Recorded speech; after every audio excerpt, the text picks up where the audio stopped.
টিজি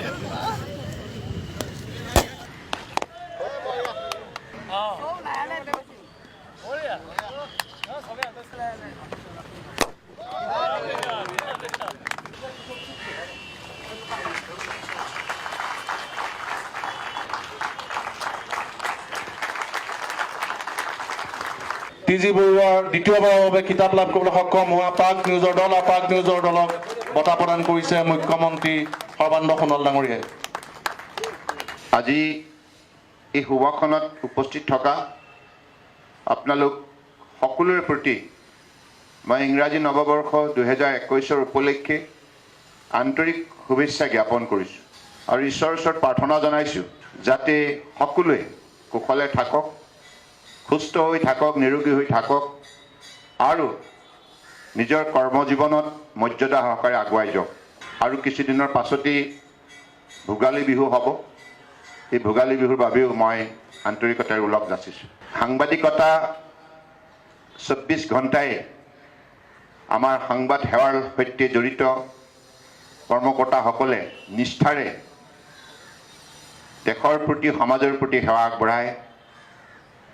তাৰ মাজতো সময় উলিয়াই নিজক নিৰোগী, স্বাস্থ্যৱান কৰি ৰখাৰ বাবে, সুস্থ কৰি ৰখাৰ বাবে ক্ৰীড়াৰ যোগেদি যি তেখেতসকলে উল্লেখযোগ্য পদক্ষেপ গ্ৰহণ কৰে, এই প্ৰশংসনীয়।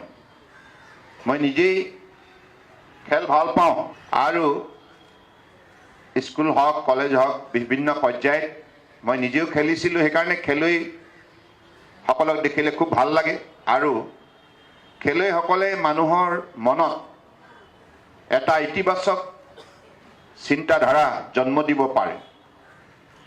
গতিকে এইখন মানৱ সমাজত আমি সকলোৱে মানৱীয় প্ৰমূল্যবোধৰ দ্বাৰা, মানৱীয় অনুভূতিৰ দ্বাৰা যদি মানৱ সমাজ নিৰ্মাণ কৰিব লগা হয়, আমি সকলোৱে ক্ৰীড়া ক্ষেত্ৰখনক অগ্ৰাধিকাৰ দিব লাগিব।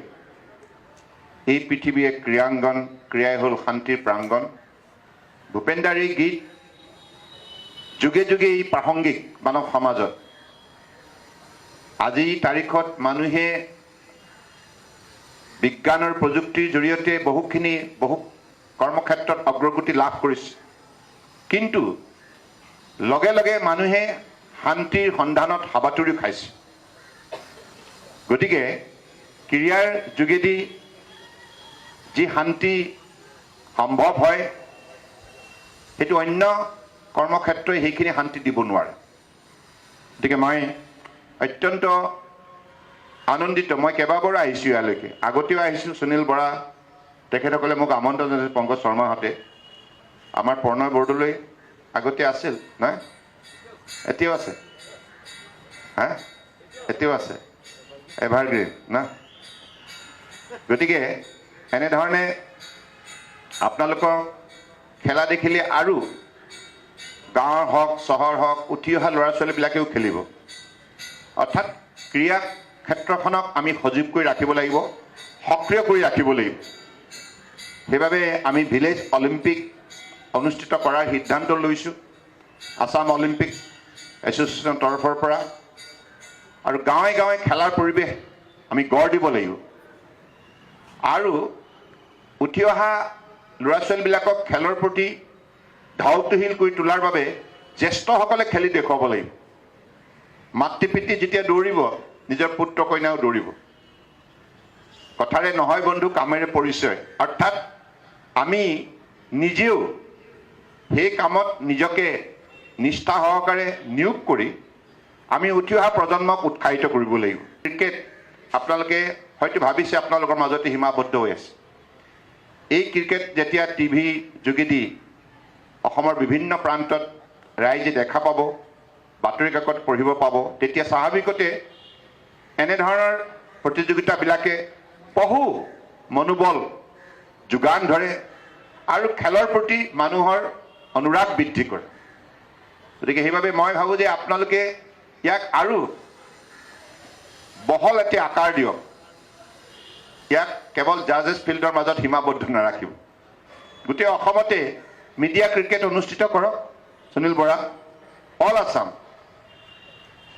অসমৰ হয়নে ৯৮খন চহৰ আছে আৰু গাঁৱতো যিসকল সাংবাদিক আছে তেখেতসকলেও পাৰ্টিচিপেট কৰক সমগ্ৰ অসমতে এটা ভাইব্ৰেশ্যন আনক আৰু প্ৰত্যেকখন জিলাত প্ৰত্যেকখন চহৰত আপোনালোকৰ প্ৰেছ ক্লাব আছে সাংবাদিক সংস্থা আছে সকলোৱে আয়োজন কৰক গোটেই বছৰটো বেলেগ বেলেগ খেল ছামাৰত আমি যিখিনি খেলোঁ সেই খেল তেখেতসকলে আয়োজন কৰক ৰাইজক ইনভলভ কৰক কাৰণ ক্ৰীড়া ক্ষেত্ৰখনক যদি আমি ইয়াক বিশেষভাৱে আগুৱাই নিব বিচাৰোঁ তেতিয়াহ'লে ব্যক্তিগত খণ্ডত থকা বিভিন্ন অনুষ্ঠান প্ৰতিষ্ঠানবিলাকে গুৰু দায়িত্ব ল'ব লাগিব চৰকাৰে কেৱল ক্ৰীড়াক কিছু চৰকাৰে বিভাগৰ দ্বাৰা আন্তঃগাঁথনি গঢ় দিয়াৰ ক্ষেত্ৰত সহায় কৰিব পাৰে কিন্তু মই ভাবোঁ পৃথিৱীৰ যিমানবিলাক ৰাষ্ট্ৰ আছে যিবিলাক ৰাষ্ট্ৰই ক্ৰীড়াৰ ক্ষেত্ৰত উল্লেখযোগ্য স্থান দখল কৰিবলৈ সক্ষম হৈছে সেই ৰাষ্ট্ৰসমূহতো মই দেখিছোঁ ব্যক্তিগত খণ্ডত থকা অনুষ্ঠান প্ৰতিষ্ঠান কোম্পানী ইত্যাদিয়ে আন্তৰিকতাৰে সহযোগিতা আগবঢ়াই ফলত পাব্লিক প্ৰাইভেট পাৰ্টনাৰশ্বিপত ক্ৰীড়া ক্ষেত্ৰখন অধিক শক্তিশালী হৈ উঠিছে আৰু ইয়াৰ যোগেদি কৌটি কৌটি উঠি অহা প্ৰজন্মই কৰ্মসংস্থাপনো পাইছে আৰু উপাৰ্জনৰ বাবে এই ক্ৰীড়াৰ যোগেদি তেখেতসকলে মৰ্যাদা সহকাৰে অগ্ৰসৰ হ'বলৈ সক্ষম হৈছে স্পৰ্টছ এজ এন ইণ্ডাষ্ট্ৰী সেই দৃষ্টিভংগীৰে আপুনি ইয়াক প্ৰমোট কৰিব পাৰে sports as an event sports as a event of unity and integrity.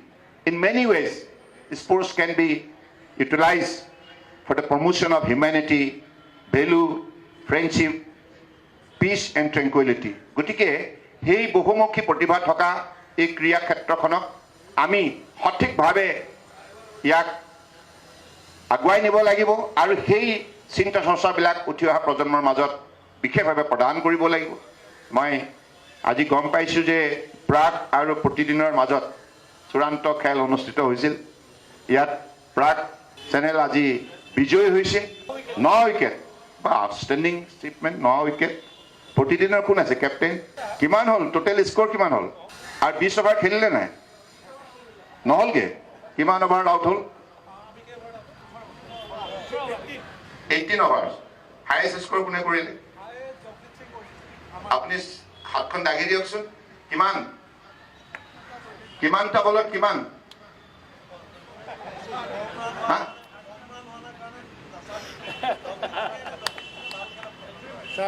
Ranjit trophy player হয় নেকি খেলিছে আচ্ছা আচ্ছা আৰু উইকেট আটাইতকৈ বেছি কোনে ল'লে